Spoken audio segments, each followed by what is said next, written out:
అన్నమయ్య జిల్లా రాయచోటి పట్టణంలోని శ్రీ భద్రకాళి సమేత వీరభద్రస్వామి ఆలయంలో స్వామివారి కళ్యాణ మహోత్సవం అంగరంగ వైభవంగా నిర్వహించారు. ఈ వేడుకకు పెద్ద సంఖ్యలో భక్తులు హాజరై స్వామివారి దివ్య కళ్యాణాన్ని భక్తి శ్రద్ధలతో వీక్షించారు. ఈ సందర్భంగా వేద పండితులు స్వామివారి కళ్యాణం విశిష్టతను భక్తులకు వివరించారు. అనంతరం వేద మంత్రోచ్చారణల నడుమ శ్రీ భద్రకాళి సమేత వీరభద్ర స్వామివారి కళ్యాణోత్సవాన్ని నేత్ర పర్వంగా నిర్వహించారు. తరువాత ఆలయ ప్రాంగణంలో ఉత్సవ మూర్తులకు పల్లకి సేవ నిర్వహించారు.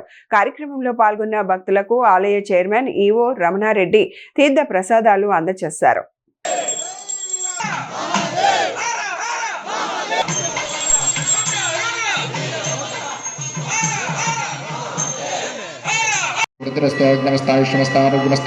स्वस्थस्तु स्वस्थिरंग्रवास्तु गरसमृद्धस्तु वेदसमृद्धस्तु शास्त्रसमृद्धस्तु पुत्रसमृद्धस्तु